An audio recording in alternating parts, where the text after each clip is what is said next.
Mudumala site యొక్క గొప్పదనం ఏంటి? ఈ ముడుమాల్ అనేది నారాయణపేట్ మండల్ గద్వాల్ డిస్టిక్ లో ఉందండి. ఇది రీసెంట్ గా ఏంటంటే మనకి UNESCO world heritage tentative list లేకి లిస్ట్ అవుట్ అయిందనమాట. 2025 లో మనకి టెంటేటివ్ లిస్ట్ లోకి ఎక్కిందనమాట. ఇందులో ఏంటంటే మనకు నిలువురాళ్ళు, వీటిని మెన్హిర్స్ అంటారనమాట. ఇవి ఏంటంటే మన కాలగమనము ఎలా అయితే చేంజ్ అవుతుందో, లైక్ సమ్మర్ సోలిస్టియల్, వింటర్ సోలిస్టియల్ అని మనకు రెండు ఉంటాయన్నమాట. ఋతువులు చేంజ్ అవుతూ ఉంటాయి కదా, వాటి ప్రకారమే ఇక్కడ నీడ కూడా చేంజ్ అవుతూ ఉంటుంది అనమాట. ఇవన్నీ కూడా మనకు 80 ఎకరాలలో ఉన్నాయన్నమాట.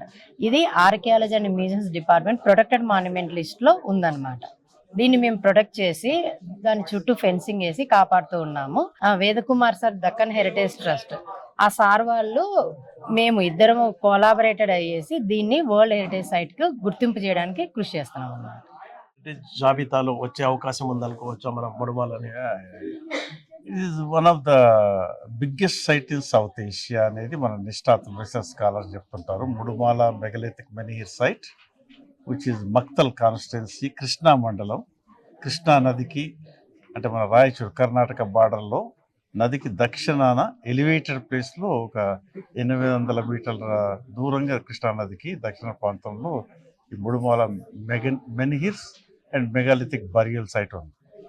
ప్రజలు దాన్ని రాక్షస గుళ్ళు, నిలువురాలని పిలుచుకుంటారు. తిమ్మప్ప, ఎల్లమ్మ అని వాళ్ళు మొక్కుకోవడము, పూజలు చేసుకోవడము, ఎన్నో కథనాలు, లాట్ ఆఫ్ నేరేటివ్స్, కొన్ని శతాబ్దాల నుంచి చాలా నేరేటివ్స్ అవన్నీ కూడా మనం కలెక్ట్ చేసుకుంటున్నాం. ఈ సైట్ను ఆల్చియన్ ఎప్పుడో 80 ప్రాంతంలో గుర్తించి చేసిన తర్వాత, కృష్ణశాస్త్రి గారు గుర్తించిన తర్వాత, మళ్ళీ హైదరాబాద్ యూనివర్సిటీ కేపీ రావు గారు 2003 నుంచి రెగ్యులర్ అధ్యయనాలు అయిన రీసెర్చ్ స్కాలర్స్ ద్వారా చేసిన ప్రాజెక్ట్స్ ద్వారా చేస్తూ దాని విశిష్టత చెబుతూ ఇతర దేశాలు కూడా ప్రజెంటేషన్ ఇచ్చారు.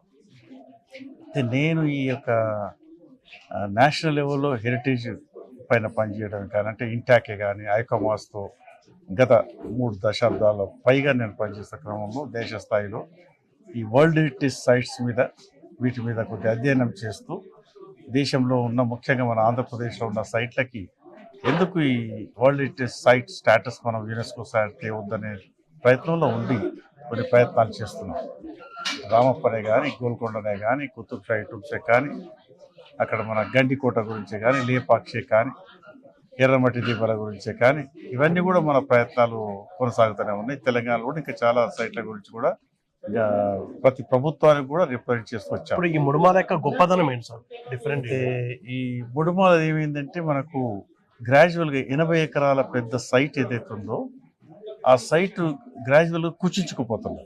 ఎప్పుడైతే ఇరిగేషన్ ప్రాజెక్ట్ వచ్చిందో అక్కడ 2005-7 ప్రాంతం నుంచి, అప్పటి నుంచి ఇరిగేషన్ మన లిఫ్ట్ ఇరిగేషన్ సిస్టమ్ వచ్చింది. అక్కడ వచ్చిన నుంచి ఈ సైట్ ఏదైతే బీడు భూములు, ఒక వర్షాకాల పంటలు మాత్రమే, డ్రై క్రాప్స్ మాత్రం వేసుకునేవారు. ఇరిగేషన్ ప్రాజెక్ట్ వచ్చిన తర్వాత వాటిని వెట్లాండ్, తరి భూములో కన్వర్ట్ చేసే క్రమంలో ఈ సైట్లో ఉన్న భాగం ఎక్కడైతే ఈ రాక్షస గుళ్ళు, నిలువురాళ్ళు ఉన్నాయో అక్కడ రైతులు, పట్టా రైతులు ఎవరైతే ఉన్నారో, ప్రభుత్వ భూమి కూడా ఇక్కడ ఉంది, పట్టా రైతులు ఎవరైతే ఉన్నారో వాళ్ళు గ్రాడ్యువల్గా వాటిని కన్వర్ట్ చేసుకొని తరి భూముల కింద కన్వర్ట్ చేసుకునే క్రమంలో చాలా వరకు ఈ మెగాలిథిక్ సైట్ అంటే మన రాక్షస గుళ్ళే కానీ, బరియల్సే కానీ ఇవి ఎఫెక్ట్ అవుతూ వచ్చాయి. ఈ క్రమంలో కథనాలు రావడం చేయడంతో నేను ప్రత్యేకంగా దృష్టి పెట్టి 4 సంవత్సరాల క్రితం ముడుమాలకు వెళ్ళడం, కేపీ రావు గారిని అధ్యయనం చేసిన కేపీ రావు గారిని కలిసి వెళ్ళి అక్కడ కలెక్టర్ గారితో మాట్లాడి, మొదటి రోజు నాడే రెవెన్యూ ఆఫీసర్స్ కూడా పిలుచుకొని దాన్ని అక్కడ అధ్యయనం చేసి, అదే రోజు కలెక్టర్ గారితో మాట్లాడి ఒక ఒప్పందం చేసుకొని, తర్వాత వెంటనే డిపార్ట్మెంట్ ఆఫ్ హెరిటేజ్ తెలంగాణ వాళ్ళతో సంప్రదించి దక్కన్ హెరిటేజ్ అకాడమీ తరఫున నేను వెళ్ళాను, వ్యవస్థాపకుని వెళ్ళి ఆ ప్రయత్నం చేసి నవంబర్లో 2023 నవంబర్లో వెళ్ళేసి ఆ ప్రయత్నం చేస్తూ దెన్ మనం గ్రాడ్యువల్గా ప్రభుత్వంతో, అంటే 2021లో వెళ్ళారు sir. 2000 just make my correction, 2021 నవంబర్లో వెళ్ళి ఆనాడు నుంచే ఒప్పందాలు చేసుకొని 2023లో డిపార్ట్మెంట్ ఆఫ్ హెరిటేజ్ తెలంగాణతో దక్కన్ హెరిటేజ్ అకాడమీ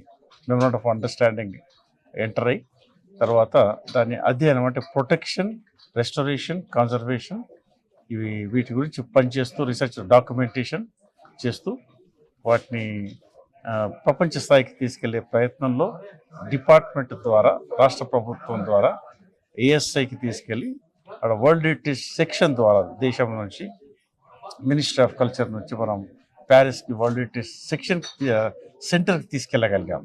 ఓకే. తీసుకెళ్ళిన మనం 3 నెలల్లో అప్పటికే నేను మరకేష్లో ఇంటర్నేషనల్ కాన్ఫరెన్స్లో కానీ, సిడ్నీలో ICOMOS international which is advisory body to UNESCO అక్కడ ప్రజెంటేషనే కానీ, జైపూర్లో మణిపాల్ యూనివర్సిటీలో ప్రజెంటేషనే కానీ, ఆ తర్వాత మొదటిసారి 40 సంవత్సరాల తర్వాత భారతదేశంలో ఢిల్లీలో యునెస్కో సెషన్ జరిగింది, ఈ వరల్డ్ హెరిటేజ్ సైట్ ఇచ్చే సెషన్. అందులో కూడా సైడ్ ఈవెంట్గా ప్రజెంటేషన్, జాయింట్ ప్రజెంటేషన్ నేను కేపీ రావు గారు కూడా జరిగింది. ఈ రకంగా ఈ యొక్క ముడిమాల సైట్ని అప్పటికే మనం మన భారతదేశంలో ఉన్న మెగాలిథిక్ ఎక్స్పర్ట్స్ ప్రభుత్వాలకే కాకుండా ఇంటర్నేషనల్ కమ్యూనిటీ, ఈ సైట్ల మీద నిర్ణయాలు తీసుకోవడం కమ్యూనిటీ, మెగాలిథిక్ కమ్యూనిటీ కూడా మనం ప్రచారం చేసుకోగలిగాం. ఈ మన తెలంగాణ ప్రభుత్వం దీనికి ప్రతి దీంట్లో ముందుకుండి ఫైల్ మనం నడిపించడం జరిగింది. ఆ క్రమంలో మనం ఎప్పుడైతే మన దేశం నుంచి అంటే వరల్డ్ హెరిటేజ్ సెక్షన్ ఇండియా నుంచి వరల్డ్ హెరిటేజ్ సెంటర్కి వెళ్ళిందో 3 నెలల్లోనే మనకు టెంటేటివ్ లిస్ట్లో జాబితాలో మనం చోటు చేసుకోవడం అనేది దేశంలో మొదటిసారి. ఇంత తక్కువ పీరియడ్లో ఒక సైట్కి అంత త్వరలో ఒకటి వరల్డ్ హెరిటేజ్ టెంటేటివ్ లిస్ట్కి ఎంటర్ కావడం మన ముడిమాల సైట్కి దక్కింది.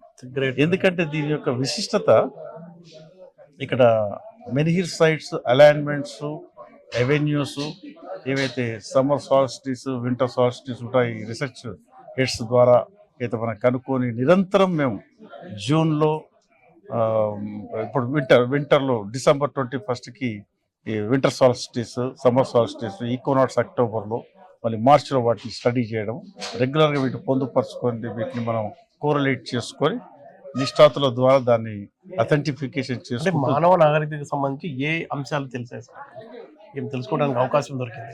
క్వశ్చన్ ఏంటంటే మనకు ఒక 3000 to 3500 to అంటే 1000 to 1500 to 2500 BC అంటే 3000 సంవత్సరాల నుంచి 4000 సంవత్సరాల 500 సంవత్సరాల క్రితం వరకు కూడా ఈ చరిత్ర ఉందనేది మనం భావిస్తున్నాం. అయితే అప్పటి యొక్క సంస్కృతిలో భాగంగా ఈ బరియల్స్ అనేది ఒక సంస్కృతి. ఎవరైతే గతించిన వారి యొక్క స్మృతిలో ఇటువంటి బరియల్స్, ఆ బరియల్స్ అనేది ఒక గ్రామస్తుడు, ఒక సామాజికవేత్త, ఒక రూలరు వాళ్ళ స్థాయి మేరకు ఈ బరియల్స్ ఏర్పాటు చేసుకునేవారు. ఈ మెనిహిర్స్ నిలువరాలు కూడా అదే పద్ధతిలో. కానీ దీన్ని ఒక ఆబ్జర్వేటరీ లాగా, దీన్ని మన సైంటిస్టులు ఏమంటామంటే ఒక ఆబ్జర్వేటరీ. అంటే ఇప్పుడు ఉర్సా మేజర్ ఉంది, మనం నక్షత్ర మండలం అక్కడ రౌత్ మీద కప్ మార్క్స్ క్రియేట్ చేసిన నక్షత్ర మండలం ఏదైతుందో అది నార్త్ చూపించే తీరు కప్ మార్క్స్ ఉర్సా మేజర్ మీద చెక్కబడినాయి, తొలసబడినాయి. ఆ కప్ మార్క్స్ ఏదైతే మన స్టోన్ హెంజ్ లండన్లో మన ఈ మధ్యలో వెళ్ళొచ్చాను నేను 3 months బ్యాక్. స్టోన్ హెంజ్ కానీ ఏ ఉన్నా మనకి ఇంత నంబర్ ఆఫ్ మెన్హిర్స్ ఉన్న సైట్ ఏషియాలోనే బిగ్గెస్ట్ సైట్. ఓకే. అయితే నక్షత్ర మండలంలో అది ఏదైతే తీర్చిదిద్ది అప్పుడు దీన్ని ఒక దశగా అంటే వాతావరణాలు ఎట్లా ఉంటాయి, ఈ పంటలు ఎలా వేసుకోవాలి, దిక్కులు ఎలా ఉంటాయి, నావిగేషన్, ప్రయాణాలు ఎటు జరపాలనేందుకు ఇది ఒక ఆబ్జర్వేటరీ లాగా 3000 పైసలకు సంవత్సరాల క్రితమే మన ఈ ప్రాంతం యొక్క సమాజం, అటువంటి సంస్కృతి మన ఈ తెలంగాణ గడ్డ, దక్కన్ గడ్డ, ఈ దక్షిణ భారతదేశంలో కృష్ణానది తీరంలో వెలజిల్లిందనేది మనం అయితే ఈ నక్షత్ర మండలంలో ఏదైతే దూబే అండ్ మెరకన్, మన expert, I'm not expert, but దూబే మెరకన్ ఏదైతే చెక్కబడినాయో ఉర్సా మేజర్ పైన దాన్ని ప్రొటెక్ట్ చేశాం మనం. ఓకే. ఈ 3000 పైసలకు సంవత్సరాల ఉర్సా మేజర్ అలానే ఇప్పటి వరకు అలానే నిక్షిప్తం చేయబడినది. ఓకే. అయితే దూబే మరక్ అది నార్త్ డైరెక్షన్ చూపించి ఏదైతే కప్ మార్క్స్ ఏర్పడినాయో ఇప్పుడు మనం కంపాస్ పెట్టారు. అప్పుడు గ్యాడ్జెట్స్ లేకముందు, ఎలాంటి పరికరాలు లేకముందు మానవుడు స్కైని చూస్తూ స్కై ద్వారా ఇక్కడ రౌతు మీద చెక్కినాయి ఇప్పుడు మీరు కంపాస్ పెట్టినా, లేటెస్ట్ ఏ గ్యాడ్జెట్ పెట్టినా, టోటల్ స్టేషన్ పెట్టినా సరే అది నార్త్కి చక్కగా 0% అది నార్త్ చూపించే యొక్క చెక్కడం ఆ రోజులలో చెక్కారు. దాంతోపాటు మేము స్టడీ చేస్తున్న క్రమంలోనే 9 నెలల క్రితం మనకు స్టార్ చార్ట్ అనేది కూడా ఒక పరుపు బండ మీద కూడా ఏదైతే ఇంకా దీనికంటే పెద్ద సైజులో ఉండాలి కాబట్టి అని ఇంకా వాళ్ళు మిగతా నక్షత్ర మండలం, పూర్తి నక్షత్ర మండలం దాని మీద చెక్కబడి ఉన్నారు.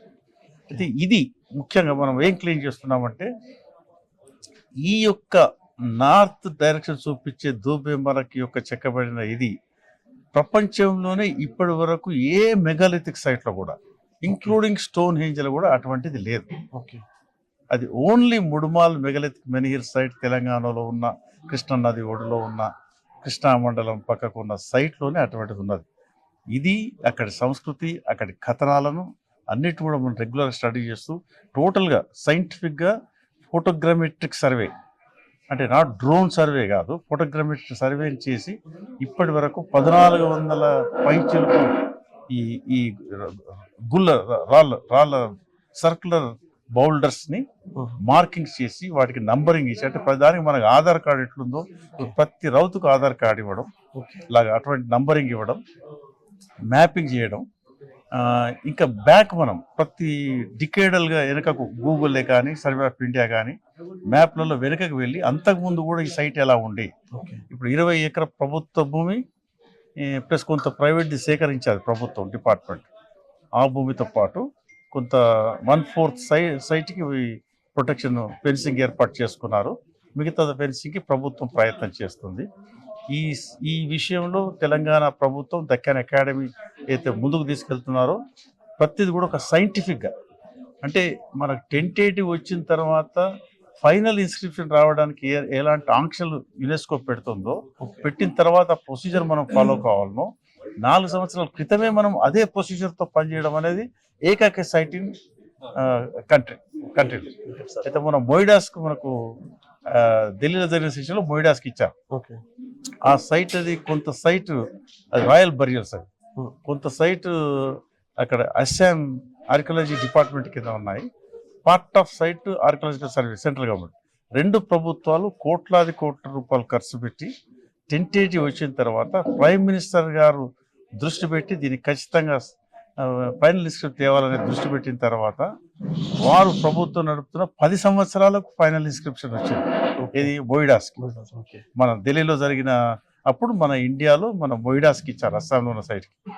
ఇప్పుడు ఈ సైట్ని తెలంగాణ ప్రభుత్వం department of heritage Telangana, Deccan heritage academy మన ప్రయత్నాల ద్వారా ఇప్పుడు నెక్స్ట్ ఇయర్ మనము మళ్ళీ ఫైనల్ డోసియర్ సబ్మిట్ చేయడానికి ప్రభుత్వం ముందుకు వస్తుంది. తెలంగాణ ప్రభుత్వం అది ఫైల్ చేయగానే అతి త్వరలో 2-3 సంవత్సరాలు కూడా మనకు ఫైనల్ ఇన్స్క్రిప్షన్ రావడానికి అటువంటి అవుట్ స్టాండింగ్ యూనివర్స్ వాల్యూ ఉన్న ఏకైక సైట్ ప్రపంచంలో ఉంది. కాబట్టి అది తెచ్చుకోవడానికి మంచి అవకాశాలు ఉన్నాయని మాత్రం నేను భావిస్తాను.